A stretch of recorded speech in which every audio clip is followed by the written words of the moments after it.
जो अपने अधीन कर लेता है उसको कहते हैं कर्दम। और देवहूति किसे कहते हैं? देवम आयाति सा देवहूति। जिन माताओं के घर में महापुरुषों का पदार्पण होता रहे और उनका आदर सम्मान भी होता रहे, वो कौन है माँ? बोले वो है देवहूति। भाई माताएं बने देवहूति और भाई लोग बने कर्दम, तो आज भी कपिल देव जैसे भगवान का प्रादुर्भाव हो सकता है। यानी कपिल जैसे बच्चे का जन्म हो सकता है, संस्कारित वाला। यहाँ कपिल भगवान ने गंगा सागर में जाके आसन जमा लियो, भगवान के भजन में बैठे। तृतीय स्कंद विश्राम की ओर है। आगे चतुर्थ स्कंद का सुखदेव स्वामी ने वर्णन किया। इसमें विसर्ग का वर्णन है। विसर्ग जो मैंने 10 लक्षण आपको बताए थे, सर्ग विसर्ग स्थान पोति इति मन्वंतर, इसमें विसर्ग की कथा का वर्णन है। सुखदेव भगवान कहते हैं, राजन आपने सुना था मनु जी की 3 बेटी थी, आकुति, देवहूति और प्रसूति।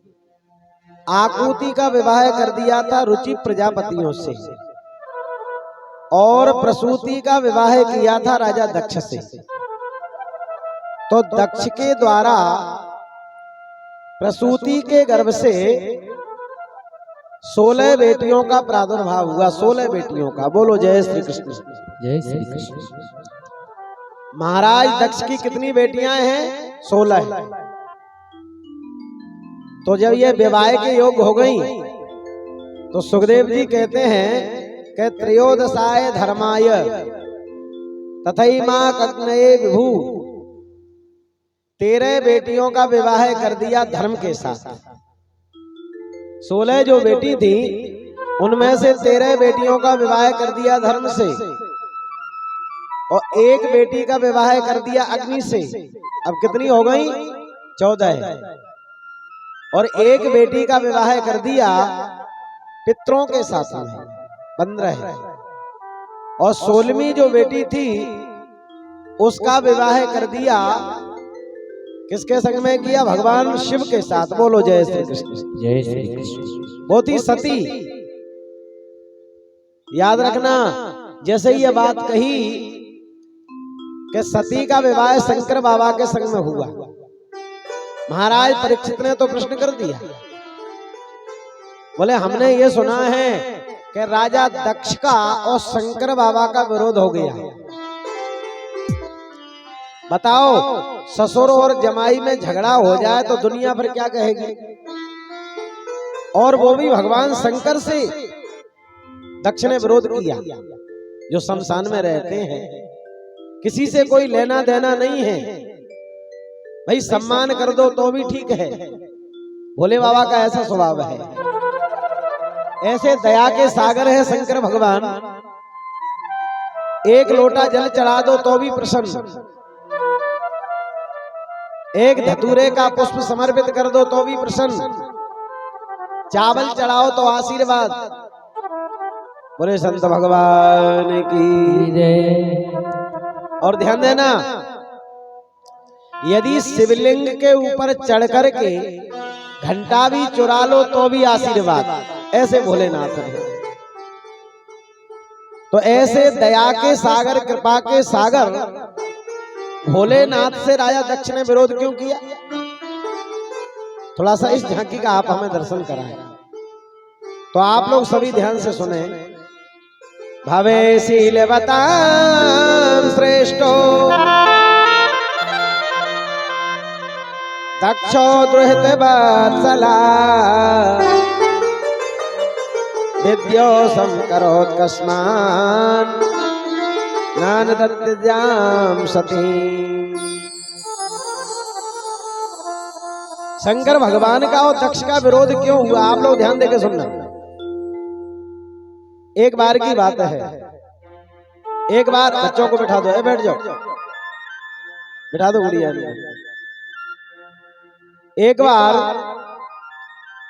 देवताओं की मीटिंग हुई, और उस मीटिंग में ये निर्णय हुआ कि प्रजापति का जो पद है उस पर कौन बैठेंगे, महाराज दक्ष। ये घोषणा हो गई। प्रजापति का जो पद है, उदाहरण से आप समझ लें जैसे प्रधानमंत्री की कुर्सी है, तो निर्णय हो गया इस पर वह बैठेंगे। और आपने ये भी देखा होगा जब कोई नया नया राजा बनता है और चुनाव जीत करके जब अपने क्षेत्र में आता है तो जगह जगह पांडाल लगा करके लोग उसका पुष्पहार के द्वारा स्वागत सम्मान भी करते हैं। तो राजा दक्ष के स्वागत के लिए मंडप पांडाल लगा दिया, मंच बना दी, सारे देवता उसमें आकर के पहले ही से बैठ गए। बोलो जय श्री कृष्ण। जय श्री कृष्ण। ऐसा नियम है कि कोई बड़ा नेता आए, राजा महाराजा जब आता है तो जनता पहले पहुंचेगी और मुख्य अतिथि बाद में आता है। राजा दक्ष को थोड़ा अभिमान हो गया कि मैं आज प्रजापति के सिंहासन पर बैठ रहा हूं। अभिमान में आया और जैसे ही यह पांडाल में आया तो सारे देवता उठ करके खड़े हो गए। सुखदेव जी कहते हैं उत्तिष्ठन् सदस्यास्ते स्वदेष्टेभ्यः सहाग्नयः ऋते विरंचम सर्वं च तद्भा क्षिप्त चेतसः। देखिए मेरा आपसे निवेदन है, सारे देवता उठ के खड़े हो गए और जयकारा करने लगे, राजा दक्ष की जय हो, जय हो। थोड़ा सा लेकिन ध्यान देना, 3 देवता नहीं उठे। वो 3 देवता कौन है? ब्रह्मा, विष्णु और शिव। और 3 देवता नहीं उठे, ब्रह्मा, विष्णु और शिव। जैसे ही राजा दक्ष ने देखा सारे पांडाल में मेरी जय जयकार हो रही है, पर 3 देवताओं ने ठीक से स्वागत नहीं किया। लेकिन ध्यान देना, ब्रह्मा जी को देख करके बोला दक्ष, ये तो वयोवृद्ध हैं, इनको बैठने उठने में कष्ट होता है, कोई बात नहीं चलेगा। लेकिन भगवान विष्णु को देखा तो कहने लगा ये सारे ब्रह्मांड का मालिक है, कोई बात नहीं, इसका भी चलेगा। लेकिन मेरे भोले बाबा की ओर देखा तो दक्ष ने लाल पीली आंखें कर ली और कहने लगा ये शिव अवधूत, शमशान में रहने वाला, चिता की भस्म से स्नान करने वाला है, मुंडों की माल को धारण करता है, इसने मेरा स्वागत नहीं किया और ये मेरा जमाई है। सारे सभा को संबोधित करने लगा, क्या कहता है? श्रूयताम ब्रह्मर्षयो में, श्रूयताम माने सुनो, ए देवताओं मेरी आवाज सुनो सभी लोग। सारे पांडाल में सन्नाटा छा गया। भाई राजा कुछ बोलने जा रहे हैं, क्या बोल रहे हैं? अयम तो लोकपालाना यशोघ्नो निरपत्रपः सद्विराचरिता पंथा स्तब्धेन एन दूषितः।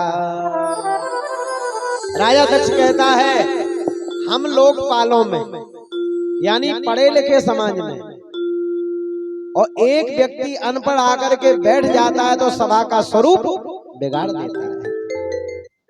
सारे देवता आपस में देखने लगे, भाई हम में अनपढ़ कौन है? महाराज दक्ष से इशारा किया, अनपढ़ कौन है, किसको बोल रहे हो? तो जैसे ये कहा तो शंकर जी की ओर इशारा करने लगा। यह शिव भूत और प्रेतों के संग में रहने वाला है, चिता की भस्म से स्नान करता है, इसको शर्म नहीं आती, इसने मेरे स्वागत नहीं किया। राजा दक्ष शंकर जी को अपशब्द सुनाने लगा। थोड़ा सा विचार करना। एक देवता ने कहा, श्रीमान जी ये आपके जमाई है, जमाई। क्या बोलते हो इनसे? ये तो तुम्हारे जमाई है, आप इनके ससुर हैं। लेकिन दक्ष कहने लगा, वैसे ये मेरी बेटी के योग नहीं था सिर्फ, लेकिन देवताओं के कहने से मैंने विवाह कर दिया। मेरी बेटी कैसी है? बोले घृत्वा मृग सावाक्षः पाणी मरकट लोचना है। मेरी जो सती है, मेरी बेटी है, वो तो मृग नयनी है और इसकी आंखें बोले बंदर जैसी हैं जो घुर घुर करके मुझे देख रहा है।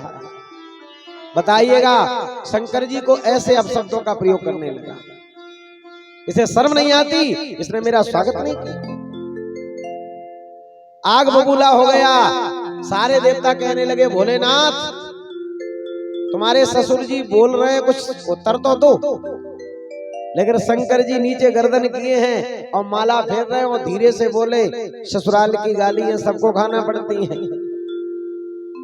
ससुराल की गाली है, पर फर्क यह है कि कोई विवाह के समय खाता है और हम विवाह के बाद में खा रहे हैं।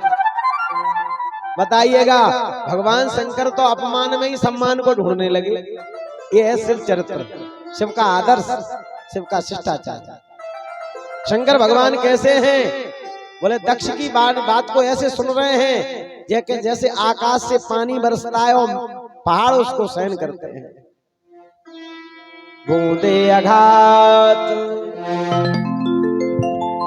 सहाय गिर कैसे, बूंदे आघात सहाय गिर कैसे।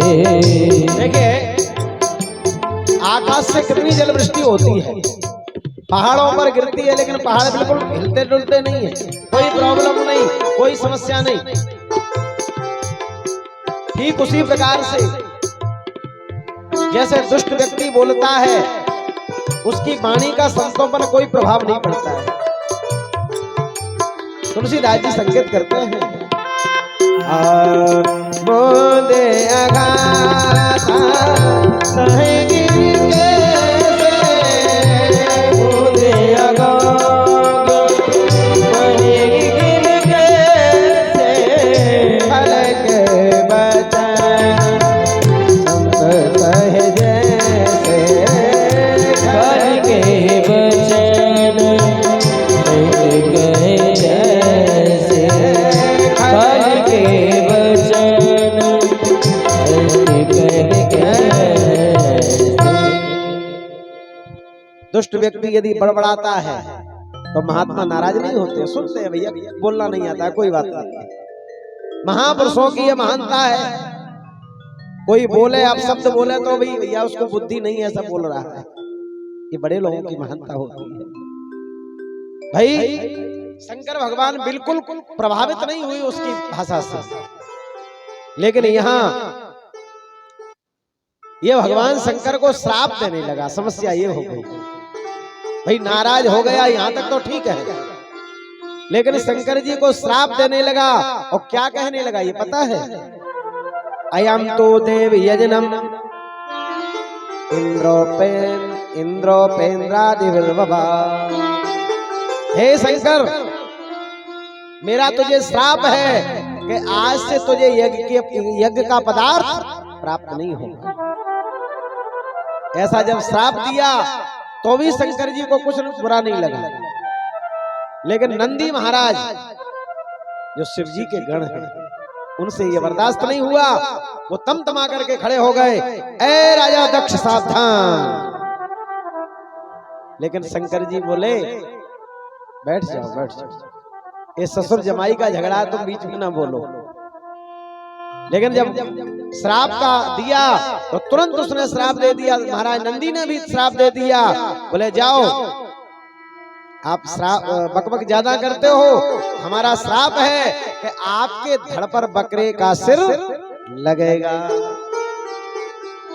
और जैसे ही श्रापी भई तो सुखदेव जी बोले, पांडाल में से भगदड़ मच गई, भैया भागो, हमने सुना था कि स्वागत समारोह है, पर यहाँ तो श्रापी समारोह है। 1 मिनट में पूरा पांडाल खाली। शंकर जी ने देखा मामला गर्म है, बात ज्यादा बढ़ गई। शंकर जी ने अपने गणों को इशारा किया, बोले चलो यहाँ से अब नहीं रहना है। अपने गणों को इशारा किया और कैलाश पर्वत पर चले गए। बोले शंकर भगवान की। बस समझ लो यहीं से विरोधाभास हो गया दक्ष का और शिव का। इसने जानबूझ करके हरिद्वार में कनखल में एक यज्ञ किया। सारे देवताओं को निमंत्रण है पर भोलेनाथ को कोई सूचना नहीं है। चलूं, चल करके जब भोले को निमंत्रण नहीं दूंगा तो इसको नीचा देखना पड़ेगा समाज में। यहाँ सारे देवताओं को यह बात मालूम चल गई कि शिव की और दक्ष की अनमन है। हरिद्वार के लिए रास्ता तो दूसरी तरफ से जाने का था, लेकिन देवता अपने अपने विमान में बैठे और कहां होकर के निकले? बोले कैलाश पर्वत से होकर के निकले। क्यों निकल रहे हैं? ताकि भोले बाबा को मालूम चल जाए कि हमें निमंत्रण नहीं दिया। देखो भाई, समाज में दो भाइयों का झगड़ा हो जाए तो समझ लो कि उसका लाभ तो तीसरा लेता है। बोलो जय श्री कृष्ण। जय श्री कृष्ण। एक विमान निकला, दूसरा निकला, लाइन लगी आकाश में। भगवती सती ने देखा, भागवत में स्पष्ट आया है, ब्रजंते सर्वतो दिग्भ्या उपदेव बर स्त्रिया विमानयाना संप्रेष्ठा निष्कंठी सुवाससः। एक विमान निकला, दूसरा, और यही बात रामायण में लिखी है, सती विलोके व्योम विमान। भगवती सती ने विमान को रोका, क्यों देवताओं कहां जा रहे हो? सारे देवता बोले माताजी प्रणाम, आपको खबर नहीं है आपके पिता यज्ञ कर रहे हैं हरिद्वार में, इसलिए उसी यज्ञ महोत्सव में हम लोग जा रहे हैं दर्शन करने के लिए, और आप भी आओ ना। भगवती सती बोली अच्छा, मेरे पिता के यहाँ यज्ञ और हमें कोई सूचना नहीं। लेकिन विचार किया, भोले बाबा से सूचना दे दी होगी। भोले बाबा समाधि में बैठे हैं। अब परिणाम ये निकला कि भोलेनाथ की समाधि खुली। बीते सम्मत सहस 87 और तजी समाधि शंभु अब नासी। और जैसे ही भोलेनाथ की समाधि खुली तो भगवती सती ने देखा, सबसे पहले भोलेनाथ को प्रणाम किया। जाय शंभु पद बंदन कीना और सन्मुख शंकर आसन दीना। जाकर के भोलेनाथ को प्रणाम किया और सती वामांग में बैठने लगी, क्योंकि पत्नी का स्थान कौन सा है? माताओं, पति के वामांग में बैठना चाहिए। यदि पतिदेव विराजमान हैं तो ये याद रखना, दाहिने हाथ पर नहीं, वामांग में बैठो। बोलो जय श्री कृष्ण। जय श्री कृष्ण। लेकिन एक स्थान ऐसा है कि वहां दाहिने हाथ पर बैठो। वो कौन सा स्थान है? हवन पूजन जब करो, यज्ञ आदि करो तो दाहिने हाथ पर नहीं, दाहिने हाथ पर बैठना है, वामांग में नहीं। यहाँ भगवान शंकर ने वामांग से उठाया, बोले इधर चलो, सामने बैठो, सामने। जाय शंभु पद बंधन कीना और सन्मुख शंकर आसन। जीवन में पहली बार भोलेनाथ ने सती को स्थान दिया सामने। क्यों दिया? इसलिए दिया क्योंकि जब मैं, आपने शंका की राम जी के ऊपर कि ये राजा के लड़के हैं और आप उनको प्रणाम कर रहे हो। मैंने कहा था ये मेरे इष्ट हैं, स्वयं इष्ट देव रघुवीरा, लेकिन आपको मेरी बात पर भरोसा नहीं हुआ था। वो आपने माता जानकी का विग्रह बनाया था परीक्षा लेने के लिए, तो उस समय मैंने संकल्प कर लिया था, क्या? ये तने सती भेंटी मोहे नाही, ये तने सती भेंटी मोहे नाही, तेरे संकल्प की मन माही, शिव संकल्पों की मन माही, शिव संकल्पों की मन माही। समय मैंने संकल्प लिया था कि इस देह के द्वारा सती से अब भेंट नहीं होगी। तो देखो मैंने उस समय संकल्प लिया था और वो संकल्प मैंने तुम्हें कभी नहीं सुनाया, ये मेरे हृदय में मैंने छुपा करके रखा था। अब आप सामने बैठिएगा, वामांग में नहीं। भगवती सती एक लोटा जल लेकर के आ गई तो जलपान कर लो। स्वागत वंदन करने लगी और जैसे ही स्वागत वंदन किया, शंकर भगवान हंस करके बोले, क्यों देवी जी क्या बात है? भगवती सती बड़ी सुंदर बात कहने लगी। क्या कहती हैं? बोले, प्रजापतस्ते श्वशुरस्य सांप्रतम निर्यापितो यज्ञ महोत्सवा किला वयं च तत्रा विश्राम वामते यद्यर्विदामी विउदा व्रजन्ति। भगवती सती ये कहती हैं कि मेरे पिता के यानी उनकी शब्दावली बिल्कुल बदल गई। एक बात बताएं, कोई गलती करे और गलती को यदि तुम रोकोगे नहीं, टोकोगे नहीं, तो गलती पर गलती करता जाएगा। बोलो जय श्री कृष्ण। जय श्री कृष्ण। आप जय श्री कृष्ण क्यों नहीं बोलते हो? बोलो जय श्री कृष्ण। जय श्री कृष्ण। एक बात बता जाए, भोजन कराने में आनंद आता है भोजन करने वाले को भूख हो, और पानी पिलाने में आनंद आता है जिसको प्यास लगी हो। आता है कि नहीं? अब कोई व्यक्ति भूखा ना हो, पानी उससे आप कहो दादाजी भोजन कर लो भोजन, तो पहले तो तुम्हारी बात को सुनेगा नहीं, क्योंकि भूख नहीं है। और यदि बार बार आग्रह करोगे तो झुंझला करके बोलेगा, क्यों जी कच्चा भोजन है कि पक्का? क्यों बोल रहा है? क्योंकि भूख नहीं है।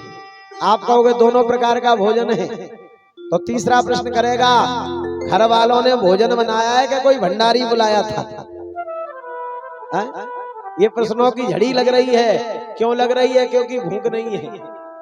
यदि भूख लगी होती तो पहले कहते पहले भोजन कराओ, बात तो बाद में करेंगे। तो ठीक उसी प्रकार से भैया भगवान की कथा है, यदि प्रसन्न होकर के आप सुनोगे, मन से सुनोगे, तो कहने वाले को आनंद और सुनने वाले को भी। बोलो जय श्री कृष्ण। जय श्री कृष्ण। श्रोता भी कई प्रकार के हैं। श्रोता 3 प्रकार के होते हैं, श्रोता, सोता और सरोता। भैया फर्स्ट नंबर का श्रोता वो है जिसको दुनियादारी से कोई मतलब नहीं, शांति से गए बैठे भगवान की कथा सुन रहे, प्रसाद लिया और घर को चले गए। फर्स्ट नंबर के श्रोता। और दूसरे नंबर के श्रोता वो हैं, कथा पांडाल में गए, दाएं बाएं देखा तो देखा भाई टिकने की व्यवस्था कहाँ है, आराम से टिक गए, बैठ के कथा सुन रहे हैं, मन लगा तो सुन रहे हैं और नहीं मन लगा तो आंखें बंद कर ली और सो रहे हैं। अब तीसरे नंबर का है सरौता। अब सरौता वो है जिसको न कथा सुनना है और न बगल वाले को सुनने देना। पांडाल में जैसे ही आए, दाएं बाएं दृष्टिपात किया और कहने लगे, पुरोहित जी ने व्यवस्था तो ठीक की लेकिन पांडाल नहीं लगाया पूरे में। और दूसरा बगल वाले में धक्का मारा, सुनते हो व्यवस्था ठीक है, 5वीं बार भागवत करा रही लेकिन पंडित जी तो वही है, बदले ही नहीं है। बड़ी समस्या। और फिर 2-5 मिनट कथा सुनी और फिर बगल वाले में धक्का मारा, सुनते हो संगीत वाले ठीक नहीं है। जाने क्या क्या कितना को तर्क करेंगे। 2-4 घंटे बैठे तो आप ना स्वयं कथा सुनी ना बगल वाले को सुन। लेकिन इनमें सबसे अच्छा श्रोता कौन है? सबसे अच्छा श्रोता हमें लगता है जो सोने वाला है। कम से कम वो स्वयं कथा नहीं सुनता तो बगल वाले को डिस्टर्ब भी तो नहीं करता है। और सबसे खतरनाक कौन सा है? बोले सरौता। इससे बचना, जिसको हर वस्तु में कमी दिखाई पड़ेगी। ये बहुत खतरनाक होते हैं ऐसे लोग, ना स्वयं कथा सुनेंगे और ना पड़ोसी को सुनने देंगे। इनसे बिल्कुल सावधान रहना है। लेकिन हमारे आंवल में कोई सरौता मरौता नहीं है। सारे लोग फर्स्ट नंबर ही के श्रोता हैं। बोले भक्तवत्सल भगवान की। यहाँ मेरा आपसे निवेदन है, भगवती सती कहती हैं प्रजापतस्ते ससुरश सांप्रतम। बोले आपके ससुर और मेरे पिता के यहाँ यज्ञ हो रहा है, यज्ञ, कृपा करके वहां नहीं चलना है। भोले बाबा ने जैसे ही सुना, शंकर भगवान बोले आपके पिता के यहाँ यज्ञ तो हो रहा है, परंतु अपने राम को तो निमंत्रण नहीं है, फिर कैसे जाएं? लेकिन भगवती सती बोली निमंत्रण तो पिताजी ने दिया होगा, लेकिन लगता है कि पोस्टमैन ने कार्ड देने में कोई गड़बड़ कर दी है। क्यों माताओ? मायके की यानी पीहर की बात को माता ऐसे ही संभाल लेती है। देखो बात यह है कि मैं पिता के घर में जाऊंगी तो तस्मिन भगन्यो मम भरत विरसुकई, मेरी छोटी बहन आएगी, मझली बहन आएगी, उनका भी तो दर्शन होगा। शंकर जी बोले देवी जी आपको जाना है तो आप जा सकती हो, पर अपने राम तो यही रहेंगे। भगवती सती ने नाक में नथनी, गले में हार, कमर में करदनी, पैरों में बाजा, हाथों में चूड़ी, ओंठों में लाली, माथे में बिंदी, चुनरी उड़ ली और तैयार होकर के चलने लगी। शंकर जी भगवान ने भोलेनाथ ने माला ली और भजन में लग गए। बोले हुई है सोई जो राम रुचि राखा। भगवान की कृपा, वो तो माला फेरने में लग गए।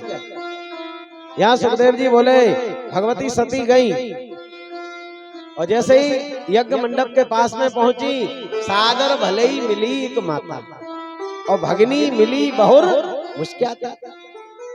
एक छोटी बहन मिली और प्रणाम किया। बोले दीदी प्रणाम। आ गई? बोले अच्छा किया, आ गई, बहुत अच्छा किया। पहले तो ऐसे बोली और फिर धीरे से बोली दीदी आपको निमंत्रण नहीं दिया था, आई पर बगैर निमंत्रण के आई। बोलो जय श्री कृष्ण। जय श्री कृष्ण। माताओं का एक स्वभाव होता है, दो बहन हो और एक बहन का सम्मान पिता के घर में ज्यादा हो तो दूसरी उंगली उठाती है। लेकिन भगवती सती ने सोचा छोटी है कोई बात नहीं, बोलती ही रहती है, कोई ज्यादा ध्यान नहीं दिया। लेकिन जैसे ही यज्ञ समीप मंडप के समीप पहुंची और राजा दक्ष ने सती को देखा, आंखें अंगारे बरसाने लगी, लाल पीली आंखें निकालने लगा, लंबी लंबी सांस खींचने लगा। ये सती तो मैंने निमंत्रण नहीं दिया था और ये बगैर निमंत्रण के आई है। मेरा निवेदन है कि यज्ञशाला से इसको बाहर खड़ा कर दो। आज भगवती सती ने ये सुना, ये कौन बोल रहा है? और जैसे ही देखा तो एक पिता बोल रहा है, जिसके द्वारा मुझे जन्म मिला है उसके द्वारा ये शब्दावली। भगवती सती ने जैसे ही सुना पिता के द्वारा, तो आज उनकी आंखों में से अश्रुओं की धारा निकल पड़ी। एक बात मैं आपको कह दूं, इन माताओं को पीहर में सम्मान कब तक मिलता है? जब तक इनके माता पिता जीवित हैं। आप अनुभव करना, यदि आपके माता पिता जीवित हैं, बेटी ससुराल से आएगी एकदम प्रसन्नचित्त होकर के पिता के गले लगेगी, माँ के गले लगेगी। और जिस दिन आपके माता पिता समाप्त हो जाएं, तो माताओं नोट कर लेना आपका पीहर का सम्मान भी खत्म होगा। भाई सम्मान करेगा, भाभी करेंगी, लेकिन उतना नहीं कर सकती। और ससुराल में सम्मान कब तक मिलता है?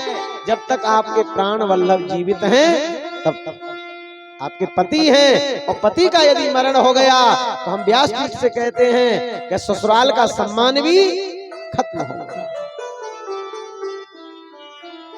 सती की आंखों में से अश्रु निकल पड़े और भड़कने लगे। भगवती सती विचार करने लगी, जिस पिता ने मुझे जन्म दिया है उसके द्वारा ये सब। चारों ओर देखा, ये इंद्र का स्थान है, ये वरुण का स्थान है, ये कुबेर का स्थान है, पर मेरे प्राण वल्लभ भोलेनाथ का तो कोई स्थान ही नहीं। आज उनको याद आ गई, भोले बाबा ने कहा था कि बगैर निमंत्रण के मत जाना। अब मैं यदि यहाँ से लौट के जाऊंगी तो शंकर जी मुझसे कहेंगे आओ दक्षायणी आपका स्वागत है, हे दक्ष की पुत्री आइए आपका स्वागत है। अब मैं क्या उत्तर दूंगी? और शंकर भगवान से इसने विरोध किया है और इस विरोधी के शुक्र के द्वारा मेरा शरीर बना हुआ है। अब मैं इस देह को नहीं रखूंगी। भगवती सती ने सारे सभा को संबोधित किया। नया श्लोके स्तुति सायन प्रिया तथा प्रियोदय व्रताम प्रियात्मनः तस्मिन् समस्तात्मन मुक्ति वैरिके ऋते भवन्तम कतमा प्रतीपये। हे देवताओं, ये बताओ आपने शिव जी की कहानी सुनी, सारे समाज को इसका प्रायश्चित करना पड़ेगा। भगवती सती ने भोलेनाथ का स्मरण किया और अपने शरीर में योगाग्नि को प्रकट किया और शरीर को जला करके भस्म कर दिया, अपने देह को त्यागा। और जैसे ही देह को त्यागा, देवर्षि नारद बाबा ने भोलेनाथ को सूचना दे दी, आपकी पत्नी का मरण हो गया। भोले बाबा को गुस्सा आया, उन्होंने अपनी जटा उखाड़ करके पृथ्वी पर पटका। क्रुद्धा सुदुष्टोष्टपुटा सधुर जटी, वीरभद्र नाम के गण प्रकट हो गए और आज्ञा दे दी, बोले जाओ राजा दक्ष के यज्ञ को विध्वंस करो।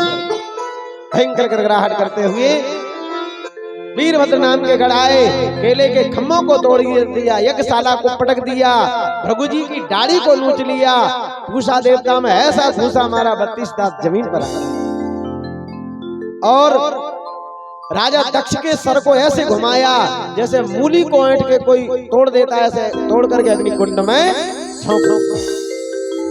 सारा यज्ञ विध्वंस हो गया। यहाँ पर महाराज मेरा आपसे निवेदन है, कोई किसी को नीचा दिखाने के लिए अनुष्ठान करोगे तो वो यज्ञ सफल नहीं होगा। ये राष्ट्र के कल्याण के लिए होता है यज्ञ, हवन, अनुष्ठान, कथाएं, सत्संग। ये दुनिया के कल्याण करने के लिए है, ना कि किसी को नीचा दिखाने के लिए है। यहाँ दक्ष का यज्ञ विध्वंस हो गया। ये बात मालूम चली विष्णु भगवान को। विष्णु भगवान सभी को लेकर के कैलाश पर्वत पर पहुंचे और भोले बाबा को मना रहे हैं। भोले बाबा की स्तुति गा रहे हैं बड़े भाव से। सभी लोग बोल रहे हैं, आप ही गाइएगा। आए शरण भोली आए शरण, जय हो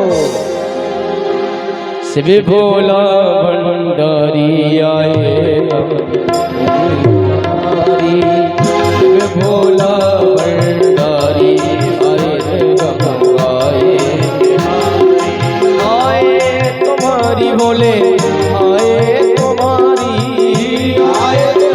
भोले आए तिहारी आए तुम्हारी भोले आए तुम्हारी भोले आए तुम्हारी रखियो लाज हमारी आए हम शरण बिहारी रखियो लाज हमारी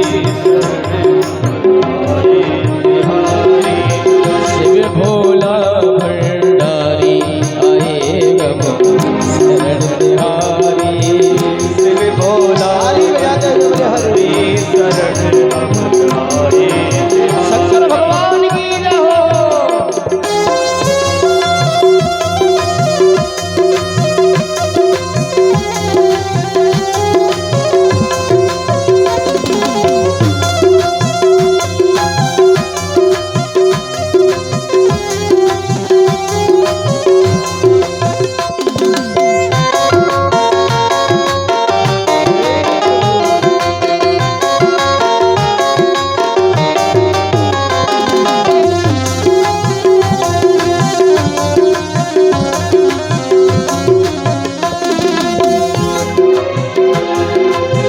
गले में सोने मुंड की माला गले में सोने मुंड की माला गले में सोने मुंड की माला गले में सोने मुंड की माला गले में सोने मुंड की माला गले में सोने मुंड की माला सिर पर गंगाधारी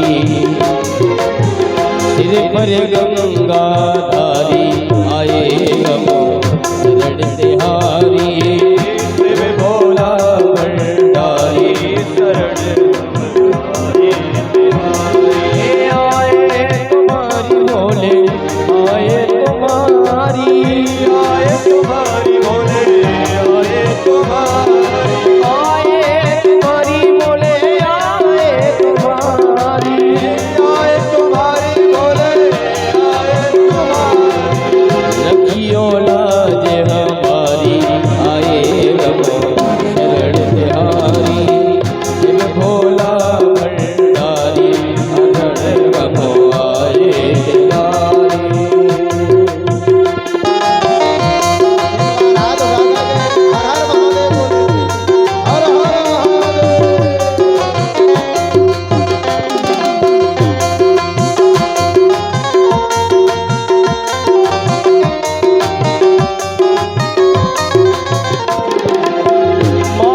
गिरिराजे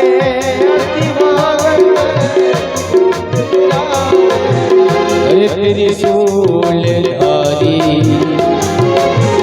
अरे मैं सूल धारी शरण गम आए बिहारी वे भोला भंडारी शरण गम आए बिहारी आए तुम्हारी भोले आए बिहारी आए तुम्हारी भोला आए तुम्हारी आए तुम्हारी भोला आए बिहारी आए तुम्हारी भोला आए तुम्हारी ये रखियो लाज हमारी शरण गम आए बिहारी वे भोला भंडारी शरण गम आए बिहारी वे भोला भंडारी शरण गम आए बिहारी वे भोला भंडारी शरण आए बिहारी। बोले शंकर भगवान की। अनेक प्रकार से यहाँ भोले बाबा ने वो विष्णु भगवान ने मनाया। ओंकार बिंद संयुक्तम नित्यम ध्यायन्ति योगिना कामदम मोक्षदम चैव ओंकाराय नमो नमः। भोले भगवान प्रसन्न हो गए। कहो विष्णु भगवान कैसे पधारे। विष्णु भगवान हंस करके बोले प्रभु पहले ये बताओ आप कौन हैं। शंकर जी बोले हम कौन हैं आप बताओ। भगवान विष्णु बोले हम कौन है देव और आप कौन हैं देवों के देव महादेव। शंकर जी बोले हाँ हाँ महादेव हैं। तो थोड़ा विचार करिएगा। राजा दक्ष से गलती हो गई हम मानते हैं। और दक्ष कौन है जीवात्मा। भाई गलती करना तो प्रत्येक जीव का धर्म है। कहीं से ना कहीं कैसे ना कैसे ही गलती हो जाती है।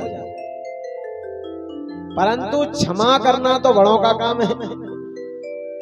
तो हमारा आपसे निवेदन है कि दक्ष से गलती हो गई अब उसको क्षमा भी करो। नहीं दुनिया कहेगी कि भोले के कारण राजा दक्ष का यज्ञ विध्वंस हो गया तो आपको कलंक लगेगा। दुनिया की शब्दों के द्वारा भगवान को निवेदन किया। शंकर भगवान प्रसन्न हो गए। शंकर जी बोले क्यों विष्णु भगवान तुम बीच में क्यों आ जाते हो। आज हरिद्वार में पधारे। कहा यजमान कहाँ है। बोले धड़ पड़ा है। बकरे का सर लगा करके डमरू का निनाद कर दिया। राजा दक्ष उठ करके खड़ा हो और अनेक श्लोकों से भगवान की स्तुति कर रहा है। दक्ष क्या कहता है। भूत्यान अनुग्रह अहो भवतां कृतो मे दंडस्त्वया मयि भृतो यदि प्रलब्धा न ब्रह्म बंधुस जबां भगनमज्ञा तुभ्यं हरेश्च कुत एव धत प्रतेषु। हे प्रभु आपने यदि मुझे दंड दिया दक्ष कहता है तो वो दंड नहीं है वो तो आपका अनुग्रह है। अनुग्रह है। एक बात विचार करना। यदि कोई व्यक्ति बीमार हो जाए उदाहरण से और बीमार यदि हो जाए तो वह डॉक्टर कहे भैया इसका एक अंग निकालना पड़ेगा हाथ निकालना पड़ेगा तब ये स्वस्थ होगा। तो बताइएगा हम लोग अपने एक अंग को निकलवाते हैं कि नहीं निकलवाते। वस्तुतः पूरा शरीर हमारा है पूरे अंग हमारे हैं। लेकिन यदि एक हाथ यहां से निकल गया और पूरा शरीर सुरक्षित रहता है तो उस अंग को हम निकलवा के दूर कर देते हैं। क्यों करवा देते हैं। क्योंकि हमारा शरीर सुरक्षित रहे। ठीक उसी प्रकार से बोले यदि आपने दंड दिया है तो वह दंड नहीं बल्कि आपका अनुग्रह था। अनुग्रह क्योंकि मैंने आपकी आज्ञा का उल्लंघन किया। इसलिए प्रभु अनेक प्रकार से दक्ष ने भगवान की स्तुति की, भगवान ने उसको क्षमा कर दिया, यज्ञ संपन्न हो गया। ये कथाएं आपने कई बार सुनी हैं, पर इस कथा से आपको सीखना क्या है? ये दक्ष कौन है?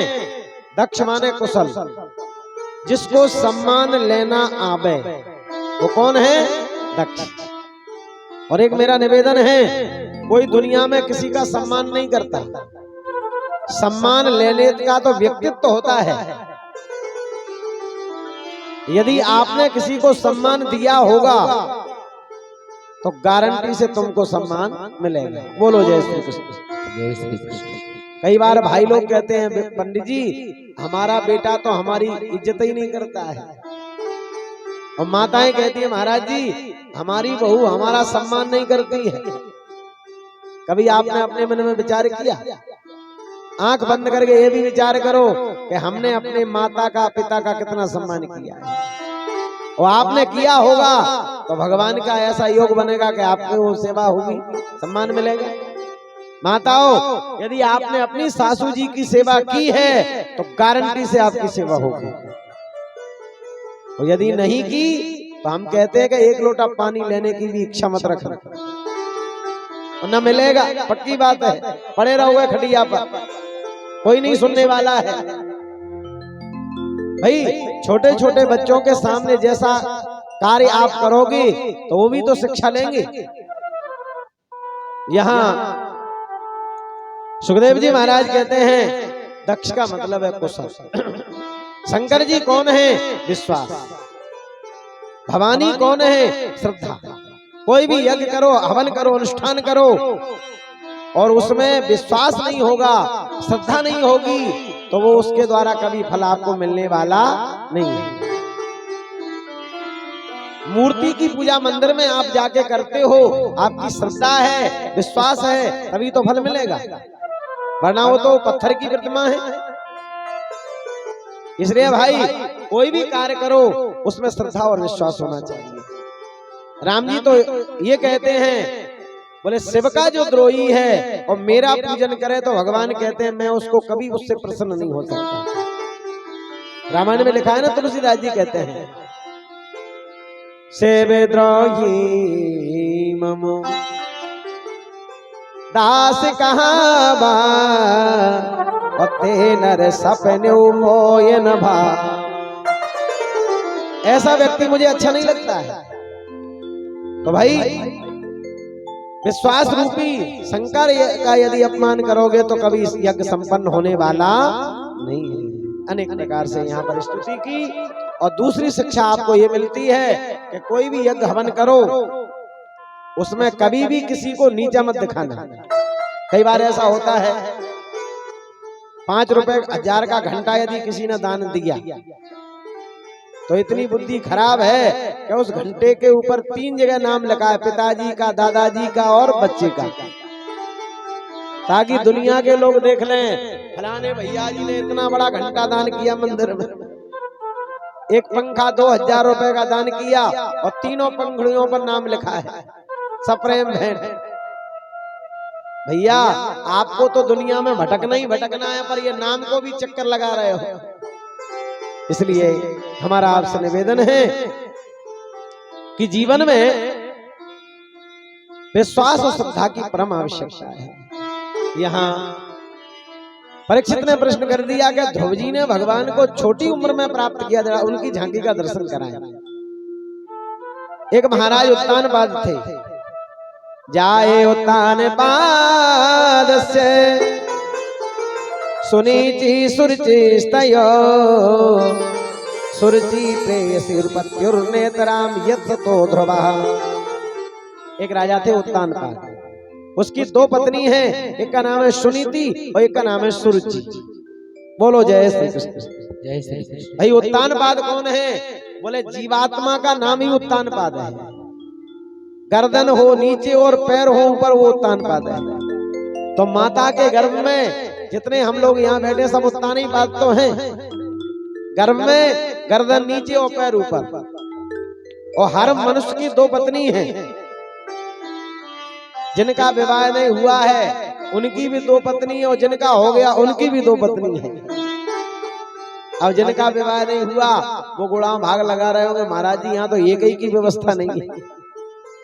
लेकिन हम व्यासपीठ से कहते हैं अध्यात्म में सभी की दो पत्नी है, सुनीति और सुरुचि। सुनीति माने शास्त्र सम्मत विचार, वो सुनीति है। और सुरुचि का मतलब है मनमुखी कार्य करना, ये सुरुचि है। तो माताओं, जिसको सास की मर्यादा का पता है, परिवार समाज घर इसकी मर्यादा का जो ध्यान रखती है, उस स्त्री को कहते हैं सुनीति। और सुरुचि वो है जिसको ना घर का मर्यादा का ध्यान है, ना परिवार ना समाज, किसी से कोई लेना देना नहीं, मनमुखी कार्य जो स्त्री करे वो कौन है? सुरुचि। तो माताओं, आप आइडिया लगा लो, आप सुनीति हो कि सुरुचि हो, किसी को नहीं बताना पड़ेगा। यदि आप घर की मान मर्यादा में रहती हो, मर्यादा का पालन करती हो, तो वास्तव में सुनीति हो। और स्वच्छंद विचरण करती हो, किसी से कोई लेना देना नहीं है, किसी का कोई डर भय नहीं है, वो स्त्री कौन है? सुरुचि है। माताओं, जब तक माता जानकी जी पंचवटी पर लक्ष्मण रेखा खींच करके चले गए, बोले माँ रेखा के अंदर रहना, और हमारा वचन है कि तुम्हें कोई छू नहीं सकता, स्पर्श नहीं कर सकता है। तो बताइएगा, माताजी को हरण करने के लिए रावण गया महात्मा के भेष में, और जब तक जानकी जी रेखा के अंदर रही, तो बताओ क्या रावण उनको छुपाया? नहीं छुपाया। और जैसे ही रावण कहने लगा भिक्षा देना है तो रेखा के बाहर कदम रखो, और जैसे ही रेखा के बाहर कदम रखा तो रावण ने हाथ पकड़ा और रथ में बिठा करके हरण करके ले गया। ये रेखा क्या है? बोले मर्यादा रूपी रेखा है। भाई माताएं बहनें यदि मर्यादा में रहेंगी तो किसी पुरुष में शक्ति नहीं है जो आंख उठा करके भी तुम्हें देख सके। और मर्यादा का जब उल्लंघन कर दोगी तो दुनिया में आपका सम्मान नहीं होगा, अपमान होगा। इसलिए सुनीति सुरुचि कहने लगी, राजन या तो राजभवन में सुनीति रहेगी या सुरुचि। लेकिन राजा ने निर्णय लिया, मैं छोटी रानी देखने में सुंदर है, बड़ी को मैं त्याग दूंगा पर छोटी को नहीं त्याग दूंगा। राजमहल के बाद एक झोपड़ी बनवा दी, सुनीति को त्याग दिया। और वहीं पर सुनीति के गर्भ से भक्त प्रवर श्री ध्रुव जी महाराज का जन्म हुआ, और सुरुचि के गर्भ से एक बालक हुआ जिसका नाम था उत्तम। इस कथा से आपको शिक्षा मिलती है, आप सब कुछ छोड़ देना लेकिन धर्म और नीति को कभी मत छोड़ना। यदि धर्म और नीति भी तुम्हारे हृदय से चला गया तो बताइए अब आपके पास में क्या है। राम जी वन में गए, लक्ष्मण को शक्ति लगी, लक्ष्मण को गोदी में लेकर के राम जी आंसू बहाने लगे। लेकिन राम जी ने कहा, जिस धर्म के पीछे मैंने अयोध्या को त्यागा है, पिता का मरण हो गया, जानकी का हरण हो गया, ये सब क्यों हुआ है? क्योंकि मुझे धर्म की रक्षा करना है। जिस धर्म पे भैया राज गया, राम जी कहते हैं, जिस धर्म पे भैया राज गया, एजी पे तो प्यारे का मरण हुआ। उस धर्म पे भैया भरत तजा, सीता प्यारे का हरण हुआ।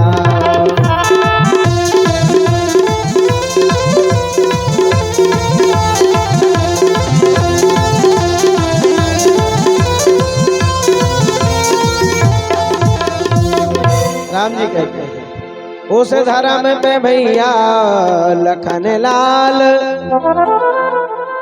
यदि मर जाए तो मर जाए, आवाज यही हो कि जग में पर धर्म नहीं जाने पाए।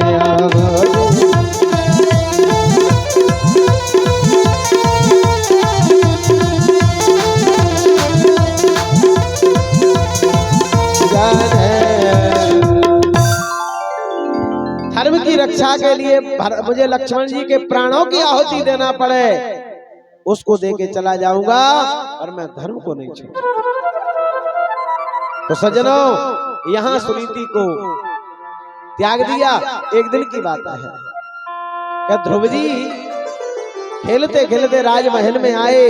उत्तानपाद छोटी रानी के बच्चे को लेकर के चुम्बन करने लगा, गोदी में लिए बैठा है। एकदा सुरचे पुत्र मंकमारोप्य लालयन उत्तमम नार रुक्षुंतम ध्रुवम राज्याभिनंदता। ध्यान देना, ध्रुव जी ने भी सिंहासन में गोदी में जाना की इच्छा मन में रखी। पिताजी की गोदी में हम भी बैठे। पिताजी ने क्या किया, उत्तानपाद ने ध्रुव को पकड़ा और गोदी में ले लिया। और जैसे ही गोदी में लिया, छोटी रानी ने देखा, सुखदेव जी बोले दौड़ी दौड़ी आई और ध्रुव जी का हाथ पकड़ा और गोदी में से नीचे पटक दिया। ए ध्रुव, तेरी इतनी हिम्मत, तू मेरी सौत का बालक है, तुझे यदि इस गोदी में बैठना है तो ऐसा कर, जंगल में जा, ना गृहीतो मया यत्तम कुक्षावपि निपातमजः। तेरा जन्म मेरे पेट से यदि होता तो तू इस गोदी का अधिकारी बन जाता। तू मेरी सौत का बालक है, यदि तुझे सिंहासन पर बैठना है तो तपसा राज्यम पुरुषम तस्सैवानुग्रहेण में, वन में जा तपस्या कर और भगवान से कहना मेरा जन्म हो जाए सुरुचि के गर्भ से, तब इस गोदी का तू पात्र बनेगा। अनेक प्रकार से डांट दिया। ध्रुव जी क्षत्रिय बालक हैं, रोते विलखते मां के पास आए, सारा वृत्तांत सुना दिया। सुनीति ने अनुमोदन कर दिया। सत्यम सुरुचा विहते भवान में यद दुर्भगाया उदरे गृहीता। छोटी मां ने जो कहा एकदम सत्य कहा, उसमें कोई भी गलत नहीं कहा। मैं उसकी सौत हूं, सो कहा। आज तू वन में जा। राजसी वस्त्रों को ध्रुव जी ने त्याग दिया और वन खंडों में जाकर के प्रभु का देवऋषि नारद से उनकी भेंट हो गई। नारद जी ने उनको महामंत्र दे दिया, ओम नमो भगवते वासुदेवाय। ये 12 अक्षर मंत्र है। ए बेटा जाओ, यमुना के तट पर मधुबन नाम का एक दिव्य वन है, वहां जाकर के इसका भजन करना। तत्तात गच्छ वद्रन्ते यमुनायास्तकं शुचिः पुण्यम मधुबनम यत्र सानिध्यम यतदा हरे। वहां ध्रुव जी महाराज पधारे। एक कैथ के बेर खा करके 1 महीना निकाल दिया। दूसरे महीने में 6 दिन, 2 दिन में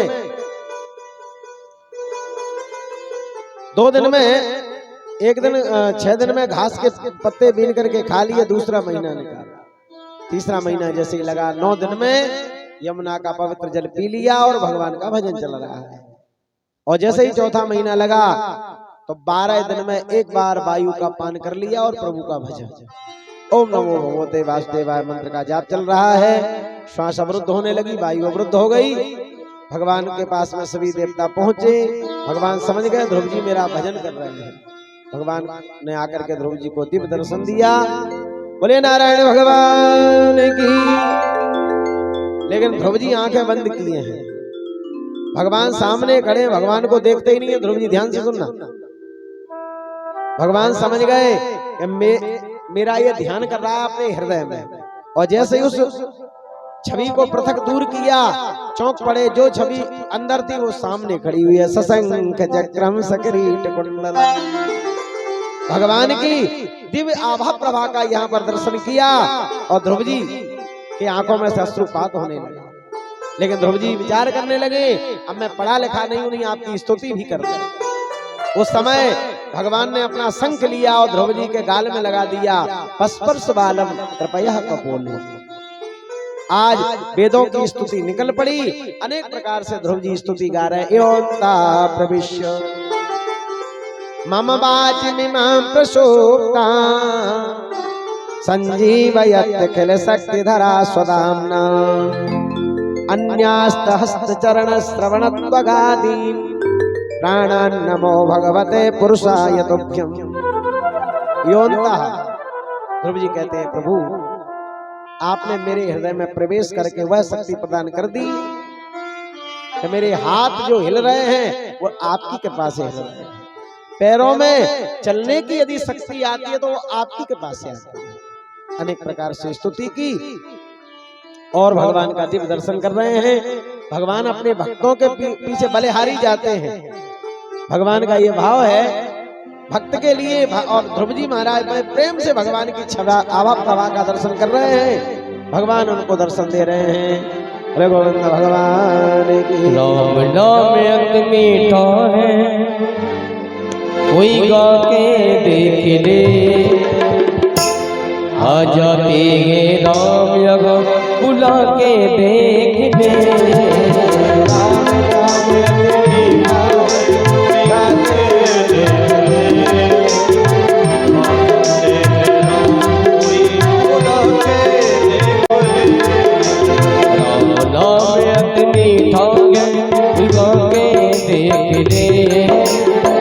जाते हैं राम यहाँ बुला के देख ले।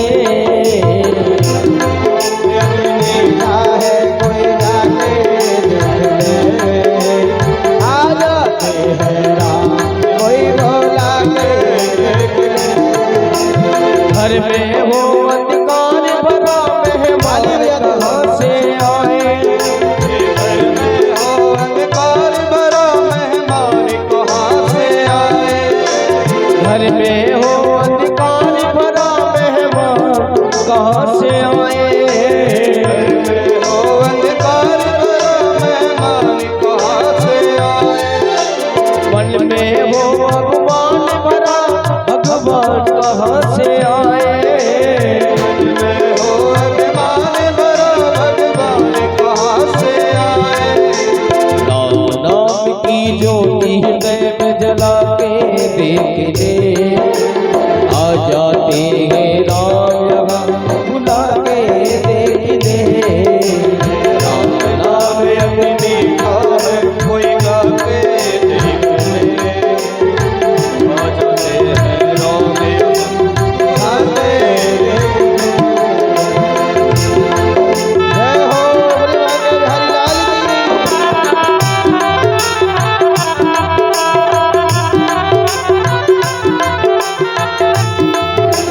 भक्ति जागली और लड़का ने ऐसी करी कमाई।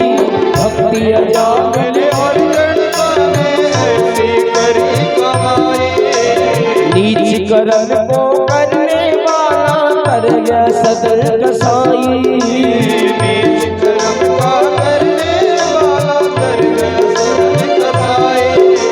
नीच करम को करने वाला कर गया सदर कसाई। नीच कर्म का करने वाला कर गया सदर कसाई। पत्थर से प्रगटेंगे, पत्थर से प्रगटेंगे, वो प्रगटा के देंगे। आ जाते हैं राम यहाँ बुला के देख ले। राम नाम अति मीठा है, देंगे राम यहाँ बुला के देख ले। आ जाते हैं राम बुला के देख ले। आ जाते हैं राम ही बुला के देख ले।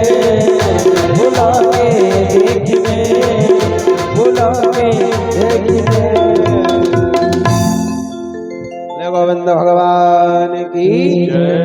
या ध्रुव जी महाराज आया की कुटिया निराली। जमाने भर से काया की कुटिया निराली। जमाने भर से काया कोटी जाने रानी। जमाने भर से दस दरबाजे वाली। जमाने भर से दस दरवाजे वाली। जमाने भर से दस दरबाजे वाली। जमाने भर से दस दरवाजे वाली। जमाने भर से काया की कोटियाँ पुरानी। जमाने भर से काया की कोटियाँ पुरानी। जमाने भर से। देखिए अब इसमें खिड़की क्या है। एक महात्मा जी अपना भाव बता रहे हैं। इसमें सुंदर आँखें की खिड़की जिसमें सुंदर आँखों की खिड़की, जिसमें सुंदर की खिड़की, जिसमें सुंदर आँखों की खिड़की, इसमें पुतली निराली जमाने भर जिसमें पुतली निराली जमाने भर से आया की कोटियाँ निराली जमाने भर से आया की कुटिया निराली जमाने भर से। हरि बोल। ऊंचे हाथ करके ताली बजा करके सब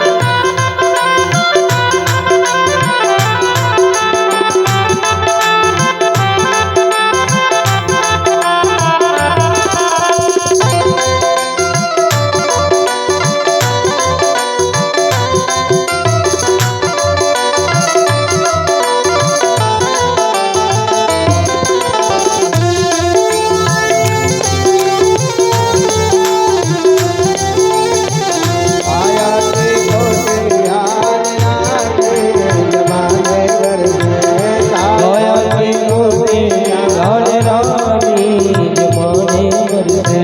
दस दरवाजे वाली जमाने भर से दस दरवाजे वाली जमाने भर से। जमाने कई प्रकार का है पर चटनी और होती इसमें बोलो जय श्री कृष्ण। जय श्री कृष्ण। तो हो जाना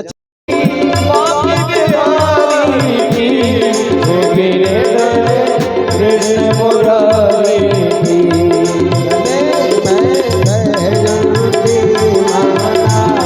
गले में बेटी माला बजावे मुरली मधुर वाला बजावे मुरली मधुर वाला श्रवण में कुंडल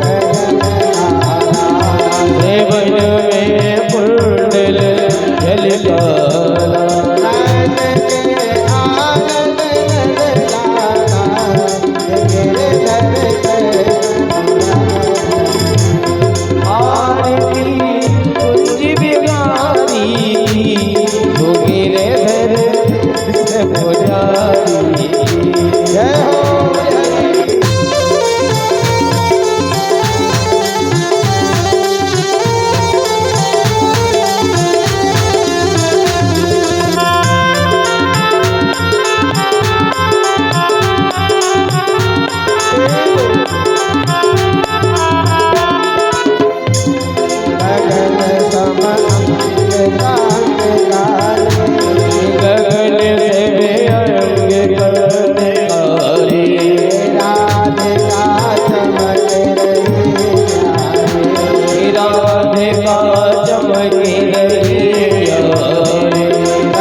ब्याज में हम गवाए मेरी माता का देव मेरे